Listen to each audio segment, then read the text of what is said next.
চীনকে জড়িয়ে সরকার এবং বর্তমান বাংলাদেশের রাজনৈতিক দলগুলো কি করতে চাইছে, এই প্রসঙ্গটা নিয়ে আপনাদের সামনে কথা বলবো। আমরা আগেও বাংলাদেশের সরকারের পররাষ্ট্র নীতি দেখেছি, পররাষ্ট্র আচরণ দেখেছি, এখনো দেখছি। বিশেষ করে ইমিডিয়েট পাস্ট সরকারটি ছিল আওয়ামী লীগ সরকার। আওয়ামী লীগ সরকারের পররাষ্ট্র আচরণ বা পররাষ্ট্র নীতি আমরা দেখেছি। আওয়ামী লীগ সরকার প্রধানেরও সর্বশেষ সফর ছিল কিন্তু চীন সফর করে আসবার পরেই এক মাসেরও কম সময়ের মধ্যে তার পতন হয়েছে। এই মুহূর্তে দেখছি যে চীন ঘেঁষা বাংলাদেশের রাজনৈতিক দলগুলো এবং বাংলাদেশের অন্তর্বর্তী সরকার চীন ঘেঁষা। বিগত সরকারের আমরা যেটি দেখাছিলাম যে সব ঘেঁষা বহুমাত্রিক, সারা পৃথিবী ঘেঁষা ছিল, সারা পৃথিবীর সাথেই সম্পর্ক ছিল, এমনকি পাকিস্তানের সাথেও সীমিত সম্পর্ক হলেও সম্পর্ক রেখেছিল। ভারত, চীন, রাশিয়া, ইউরোপীয় ইউনিয়ন, মার্কিন যুক্তরাষ্ট্র, অস্ট্রেলিয়া, কানাডা কার সাথে ছিল না?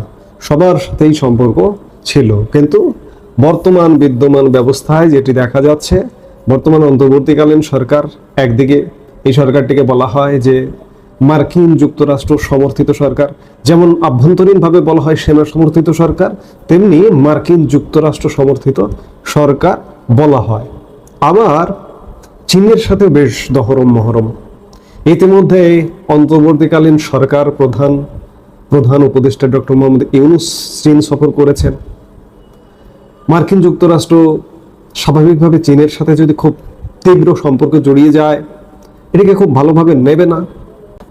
এখন পর্যন্ত যেটি দেখা যাচ্ছে যে প্রকাশ্যে চীনের সাথে সরকার কোনো সম্পর্কে জড়ানোর ব্যাপার বা কোনো জড়ানোর ঘটনা আসলে সেটি এড়িয়ে যাচ্ছে। যেমন গত কিছুদিন আগে আমরা দেখলাম যে চীন, পাকিস্তান, বাংলাদেশ, চীনের উদ্যোগে পাকিস্তান এবং বাংলাদেশকে নিয়ে একটি এই অঞ্চলের জোট গঠনের একটা প্রক্রিয়ার খবর আমরা শুনলাম।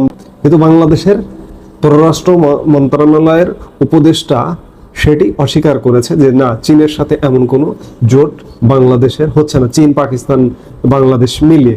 এটি মার্কিন যুক্তরাষ্ট্রের ভয়ে কিংবা ভারতের ভয়ে হতে পারে।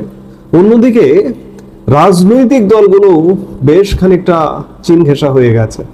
গত বছরের আগস্টে বাংলাদেশের গণ আন্দোলনের মুখে আওয়ামী লীগ সরকার পতনের পর থেকে এ পর্যন্ত কয়েক দফায় চীন সফর করেছে বাংলাদেশের অন্যতম রাজনৈতিক দল বিএনপির বেশ কয়েকটি প্রতিনিধি দল।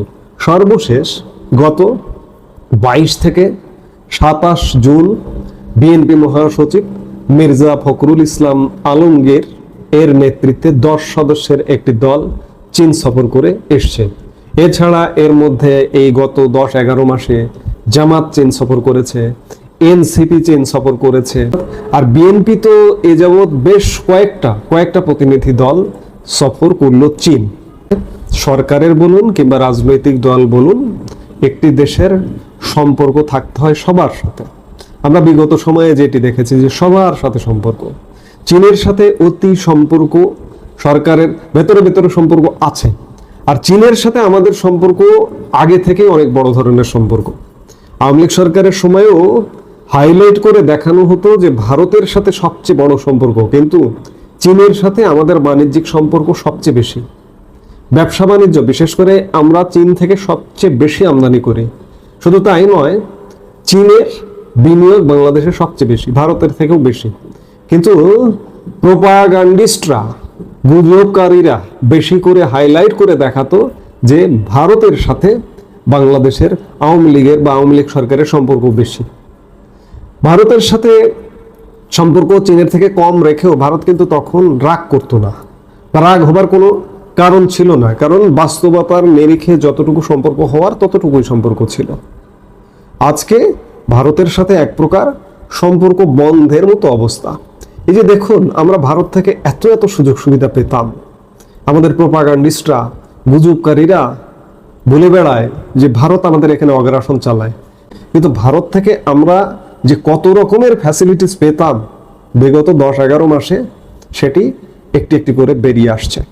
একটি একটি করে ভারত যখন আমাদের সুযোগ সুবিধাগুলো বন্ধ করে দিচ্ছে, তখন আমরা বুঝতে পারছি, আমরা নিউট্রাল জায়গায় থাকার প্রেক্ষিতে বুঝতে পারছি, কিন্তু যারা অন্ধের দেশে চশমা বিক্রি করে তো লাভ নেই, একটা কথা প্রচলিত আছে।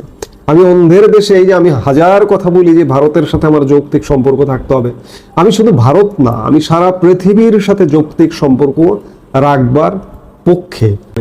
কিন্তু সেই জায়গায় আজকে চীন ঘেঁষা হতে গিয়ে সরকার শুধু না, রাজনৈতিক দলও, এমনকি বিএনপি, প্রধান বড় রাজনৈতিক দল বিএনপিও চীন ঘেঁষা হতে এত প্রতিনিধি দল গেছে। সর্বশেষ মহাসচিবের নেতৃত্বে চীন সফর করে এলেন।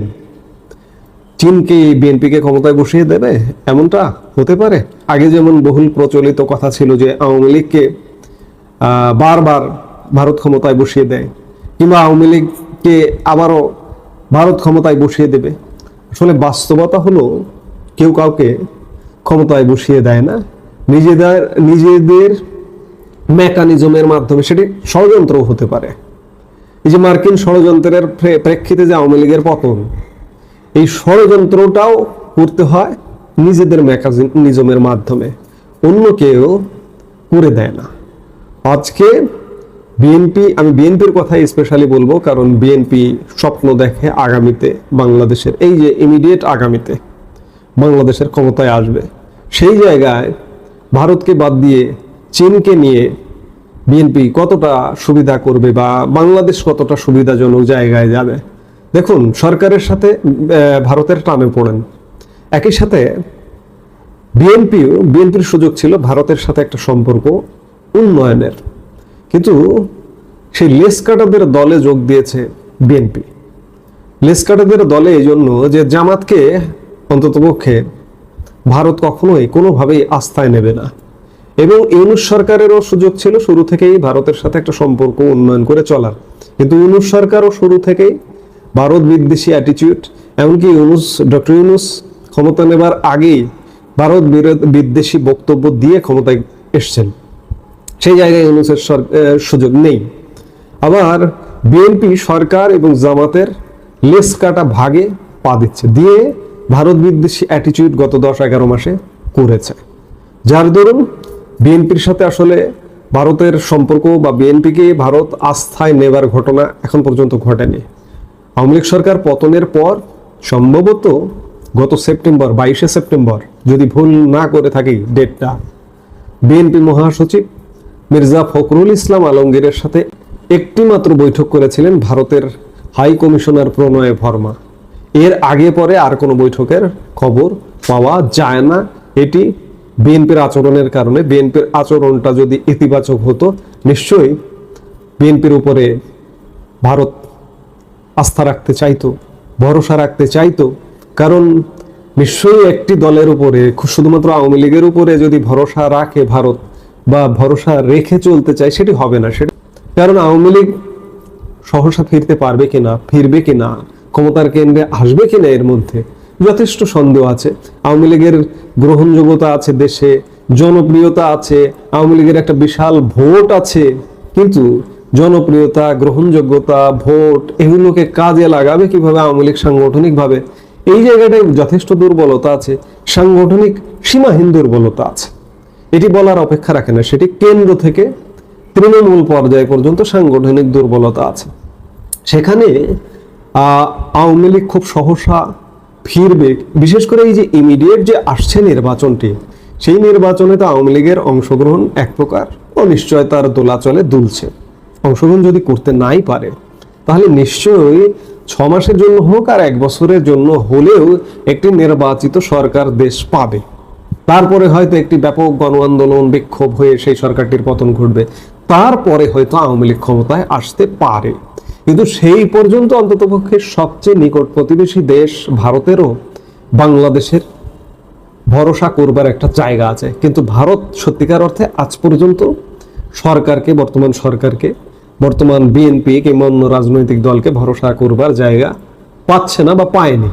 আবার অন্যদিকে এই যে অন্যান্য যে রাজনৈতিক দলগুলো আছে, সরকার আছে, তারাও কোনোভাবে ভারতের সাথে যে যৌক্তিক সম্পর্ক, সেই যৌক্তিকতাকে মানতে নারাজ।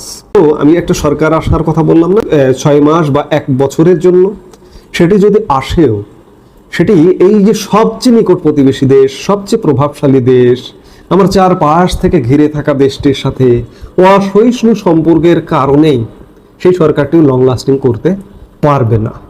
এজন্য বিএনপির অন্ততপক্ষে পররাষ্ট্র নীতি হওয়া উচিত।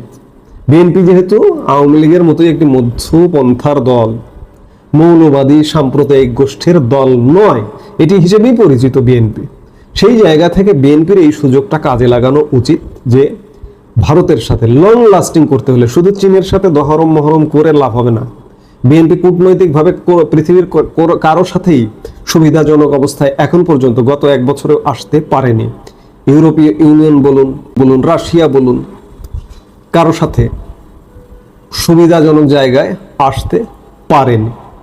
তো সেই জায়গা থেকে বিএনপি শুধুমাত্র চীনমুখী হয়ে খুব একটা লাভ হবে না।